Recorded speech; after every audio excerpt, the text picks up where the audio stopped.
Noong unang panahon, bago pa man isinilang ang Encantadia, may 10 batalang naghari sa Debas, matahimik, pantay, at walang puso dahil bawal umibig ang bathala.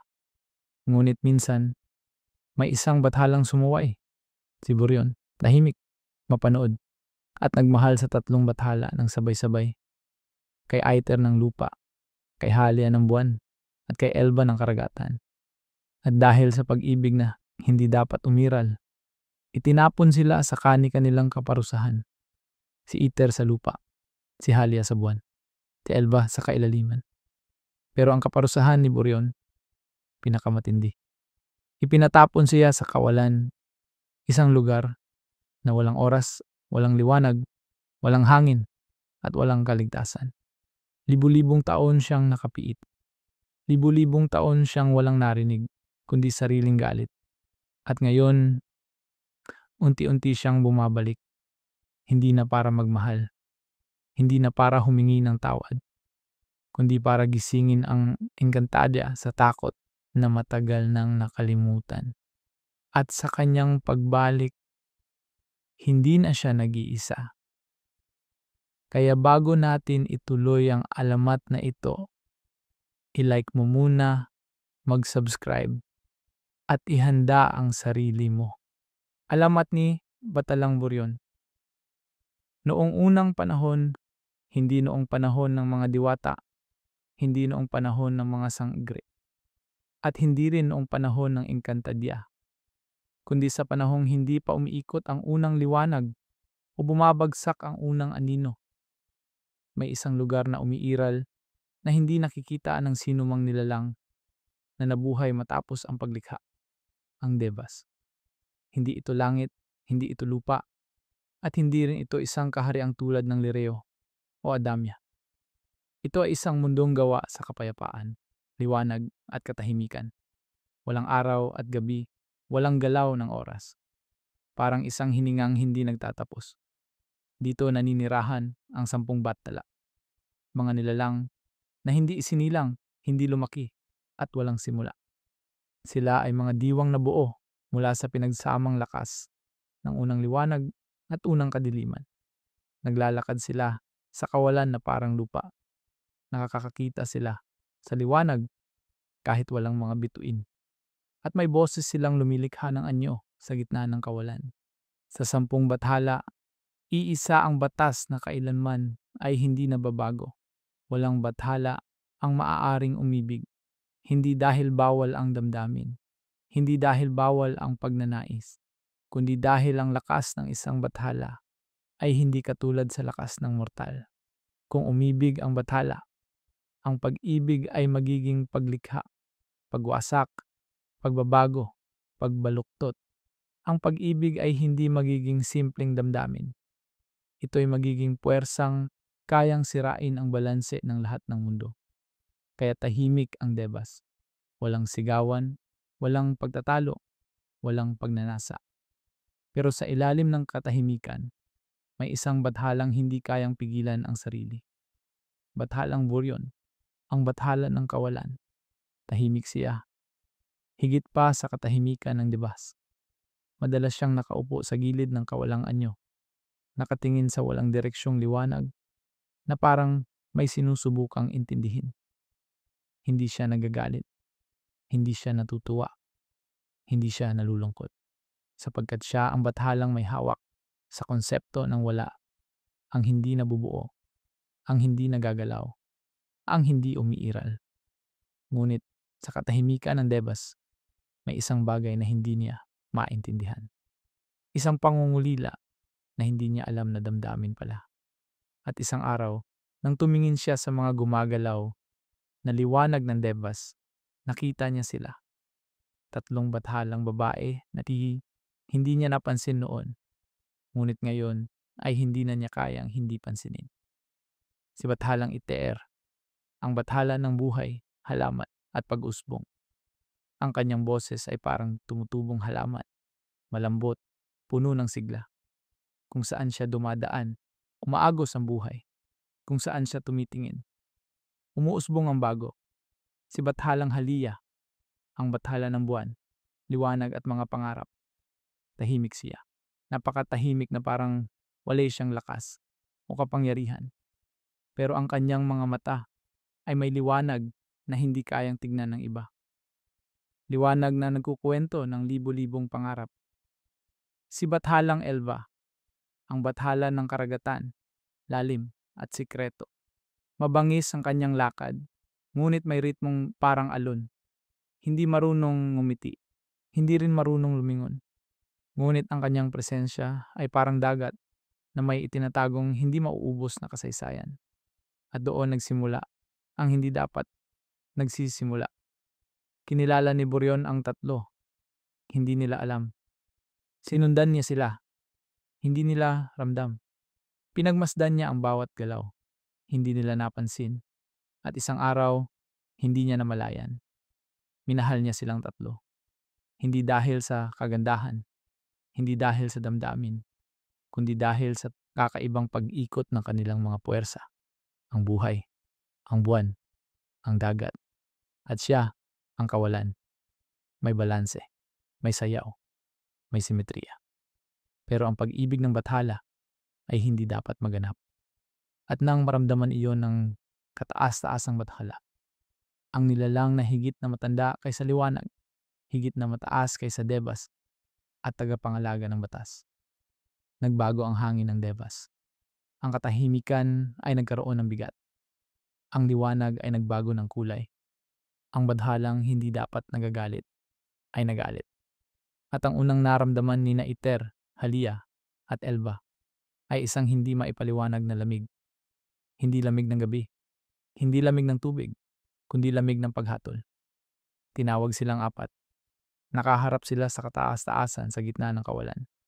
At doon sinabi ang hatol na walang sino mang bathala ang nakalimot hanggang ngayon. Buryon, minahal mo sila. Walang nagprotesta. Walang nagsalita. Walang nagsabi ng hindi tama. Dahil sa Devas, hindi mahalaga kung masama o mabuti. Mahalaga lang ang balanse. At ang pag-ibig ng bathalang may hawak sa kawalan ay nagwawasak ng lahat. Tatlo ang nagbayad. Not dahil sa kasalanan nila, kundi dahil kailangan silang ilayo sa Kanya upang hindi maganap ang pagbabaluktot ng kapangyarihan. Ang hatol ay naganap sa isang kisap mata. Ipinatapon si Bathalang Iter sa lupa. Naging unang ugat ng unang halaman. Naging buhay ng buhay. Naging simula ng lahat ng tutubo sa hinaharap. Habang nahuhulog siya sa kawalan, ang kanyang sigaw ay naging hangin ng mortal. At kung saan siya tumama, tumubo ang unang punong hindi kilala sa kahit anong kasaysayan. Ipinatapon si Bathalang Halia sa buwan. Doon siya naging liwanag sa dilim. Doon siya naging gabay ng gabi. At doon nagsimula ang unang pangarap ng magiging mortal. Ipinatapon si Bathalang Elva sa kailaliman. Hindi sa dagat ng mortal, kundi sa pinakaunang dagat. Ang dagat na mas lumang libu-libong panahon kaysa Encantadia. Doon siya naging hininga ng malalalim na alon. At ang pinakamasakit, ang pinakamarahas, ang pinakawalang awa, ipinatapon si Bathalang Buryon, hindi sa lupa, hindi sa tubig, hindi sa buwan, kundi sa mismong kawalan. Hindi siya nalaglag, hindi siya nasaktan, hindi siya sumigaw. Kinuha lamang siya ng kawalan parang sinaradong pinto, parang pagbuga ng huling liwanag, parang pagpatay ng hangin. At wala na siya. Hindi alam ng mga mortal kung ano ang tunay na anyo ng kawalan. Para sa kanila, ito'y simpleng dilim. Isang puwang, isang espasyo. Pero ang kawalan na kinabilangan ni Buryon ay higit pa sa dilim. Higit pa sa anino. Higit pa sa katahimikan. Ito ay isang lugar na walang direksyon, walang timog o hilaga, walang silangan o kanluran, walang taas, walang baba, walang paghinga, walang oras. At sa gitna ng lugar na iyon, may isang nilalang na hindi dapat nananatili doon. Si Bathalang Buryon. Hindi siya nakatayo sapagkat walang lupa. Hindi siya lumulutang sapagkat walang hangin. Hindi siya nakahiga sapagkat walang direksyon para humiga. Siya ay basta lamang naroon. At sa lugar na walang kilos, iyon lamang ang maaaring mangyari. Naroon at walang iba. Ang unang 1,000 taon ay tahimik. At sa Debas, ang isang bathala ay sanay sa katahimikan. Pero ang katahimikan ng kawalan ay hindi kapayapaan. Ito'y pagkalunod, pagkawalang sarili, pagkawala sa mismong anyo. Doon narinig ni Boryon ang unang tunog pagkatapos ng napakahabang panahon. Ang sarili niyang isip, hindi boses, hindi salita. Isang kamalayan na tila lumalabas at bumabalik sa kanyang diwa. At sa 1,000 taon na iyon, unti-unti niyang naintindihan, hindi siya nakakulong sa kawalan. Siya ang ikinulong ng kawalan sa kanya. Ang libo-libong taon ng pagbabago sa 2,000 taon, naramdaman niya ang unang bitak sa kanyang sariling anyo. Hindi bitak ng katawan, sapagkat wala siyang katawan sa lugar na iyon, kundi bitak ng kanyang kapangyarihan. Sa Debas, siya ang bathala ng kawalan. Pero dito, ang kawalan ng bathala. At ang puwersang iyon ay nagsimulang kainin ang kanyang diwa. Unti-unti. Hindi mabilis, hindi mabagal. Parang may kumikiskis na buhangin sa loob ng kanyang kaluluwa. Naniwala siya noong una na masisira siya, na mawawala, na magiging isa na lamang siyang alingaw-ngaw ng bathalang. Minsang umibig. Ng bathalang minsang lumabag sa batas. Pero nang sumapit ang 3,000 taon, may nangyari. Habang nilalamon siya ng kawalan, habang pinupunit ang kanyang lakas, habang binubura ang kapangyarihang kanyang taglay, may isang bahagi ng kanyang diwa ang hindi naglaho. Isang bahagi ng kanyang sarili na hindi kayang kainin ng kawalang dulo. Ang pagnanais, hindi pagnanais na magmahal. Hindi pagnanais na bumalik sa Devas. Hindi pagnanais na hanapin sina Iter, Halya o Elba. Kundi ang pinakapayak, pinakabase, pinakaprimitibong pagnanais, makawala. At nang maramdaman ng kawalan ang pagnanais na iyon, tila kumilos ang buong puwang. Parang may gustong sagutin ang kawalan. Parang may gustong muling isilang ang sarili nito. At sa loob ng libo-libong taon, paulit-ulit ang seklo. Kakainin siya. Mawawasak siya. Muling bubuo ang kanyang anyo. Muli siyang sisiklab sa galit. Muli siyang bibitawan ng kawalan. Muli siyang kakainin. Ang siklo ay walang katapusan. At ang libo-libong taon ay hindi niya nabilang. Hanggang sa dumating ang sandaling iyon. Tadapi ang pagkaputol ng time trace. Walang oras sa kawalan, pero sa Devas, may manipis na hibla ng oras na umaabot sa lahat ng mundo, kahit sa mga hindi pa nasisilang. At isang araw, walang araw sa kawalan, pero iyon ang pinakamalapit na salita. Isang hibla ang naputol.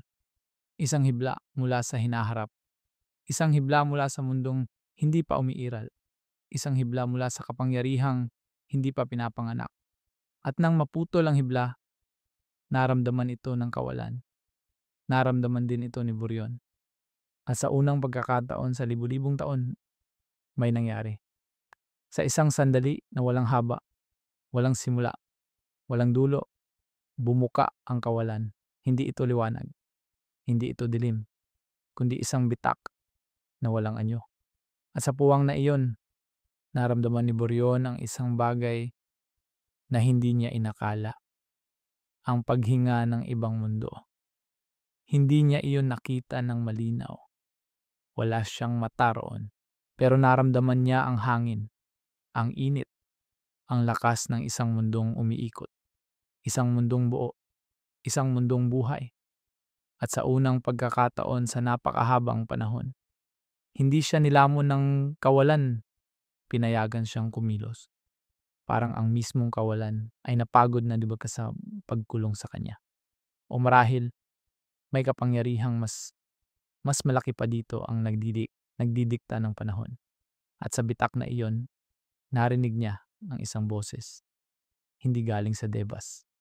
hindi galing sa kataas-taasan, hindi galing sa tatlong bathala na kanyang minahal, kundi galing sa isang mundong hindi niya kilala, isang sigaw, isang pagyanig, isang pagputok ng kapangyarihang hindi bathala.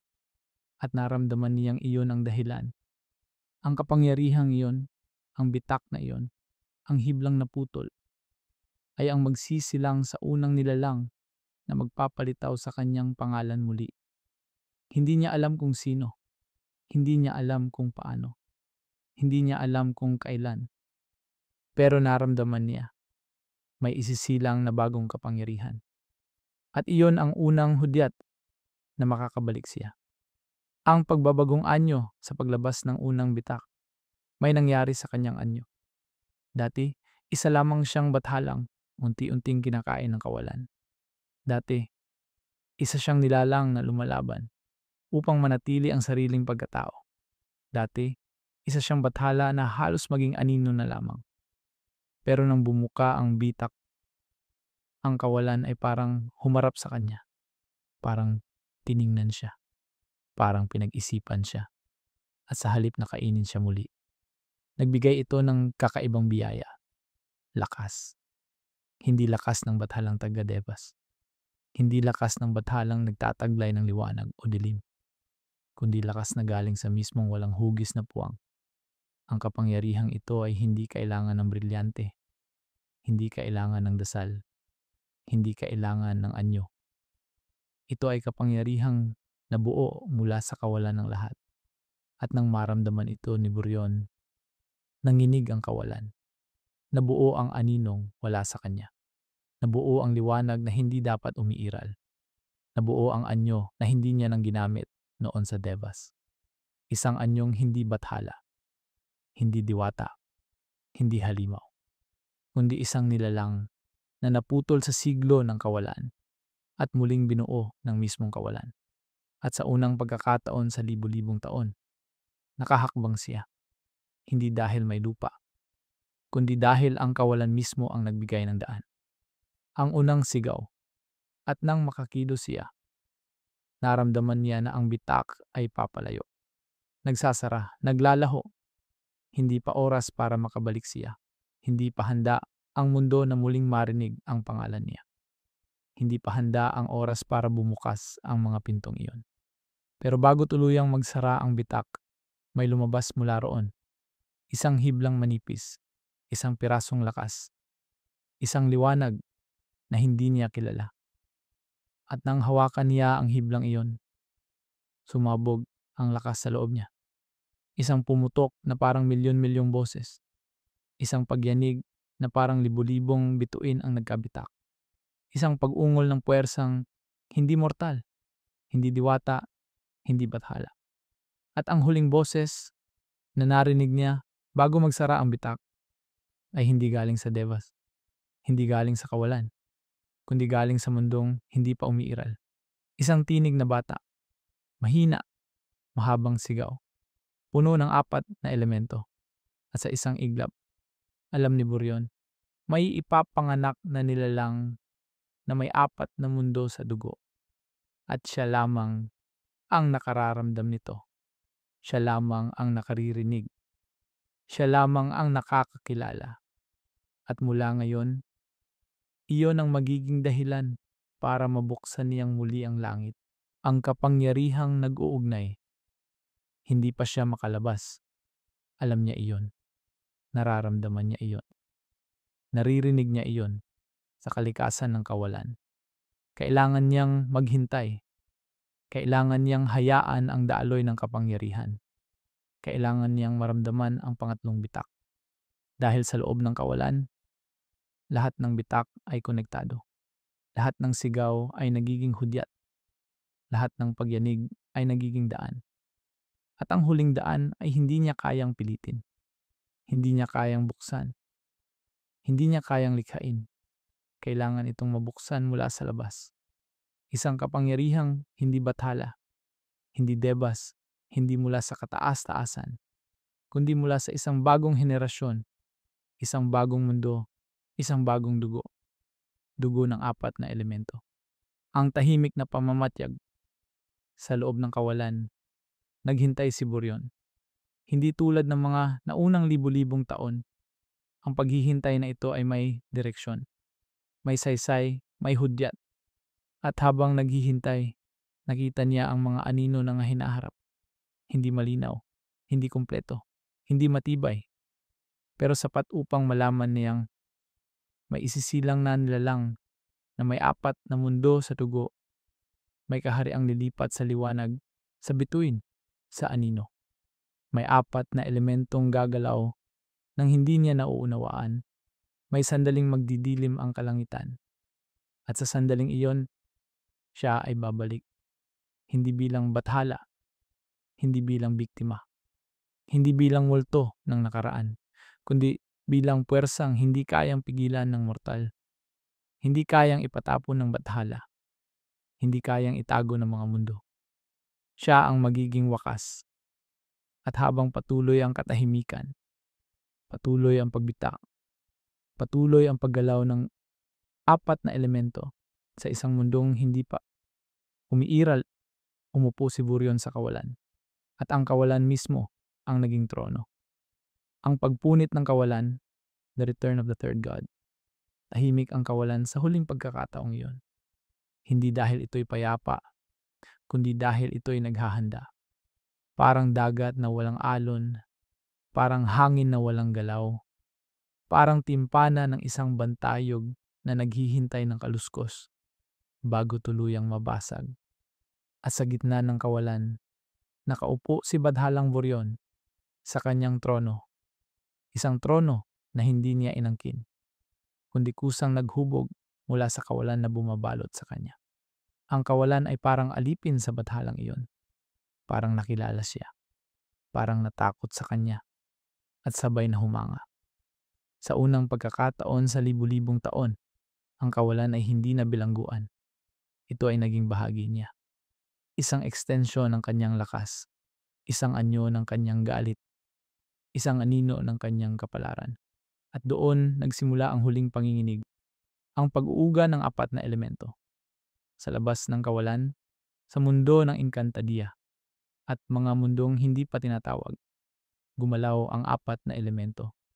Hindi marahas, hindi magulo, hindi sumasabog, kundi nanginginig. Hangin na humihinga ng mabigat, tubig na dumadaloy ng pabaliktad, apoy na lumalamig, lupa na umaalon. At sa lahat ng ito, isang kaharian ang unang tumugon sa senyales. Ang kaharian ng masilawin, kaharian na hindi dapat umiiral, kaharian na hindi dapat nakikita, kaharian na hindi dapat matatagpuan ng sinuman. Ngunit sa gabing iyon, naging malinaw ang masilawin. Walang pag-invisible, walang pagtatago, walang paglilipat ng anyo. Parang napako ito sa mismong hangin. Parang may tumawag dito mula sa kabila ng kalangitan. At ang unang nilalang na nakaramdam ng pagyanig ay ang batang may apat na elemento, Prince Luminor. Ang pangatlong dilek, pangatlong bitaksa. Sandaling sumabog ang lakas sa paligid niya. Naramdaman ni Luminor ang isang kirot sa loob ng kanyang dibdib. Hindi sakit ng mortal, hindi hapdi ng sugat, hindi pagod ng dugo, kundi pagkilala. Parang may tinig na dumaan sa kanyang ugat. Parang may matang nakatingin mula sa malayo.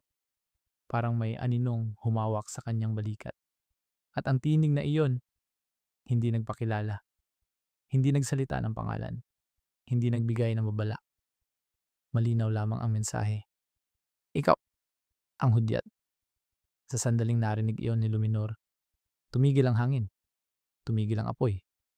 Tumigil ang alon. Tumigil ang lupa. At sa ibabaw ng kaharian, bumukas ang langit. Isa, dalawang bitak lamang sana. Pero ngayon, ito na ang pangatlo. Ang pinakamalaki. Ang pinakamatagal. Ang pinakamasakit. Parang sugat ng kalangitan. Parang mata ng isang halimaw. Parang bunganga ng isang mundo. At mula roon, lumabas ang isang kamay. Isang kamay na hindi kamay ng mortal. Hindi kamay ng diwata. Hindi kamay ng halimaw. Isang kamay na walang kulay, na walang laman, na walang dugo. Kundi kamay na hinubog ng mismong kawalan. At ang kamay na iyon ay marahang pumulupot sa gilid ng bitak at hinila ang sarili palabas.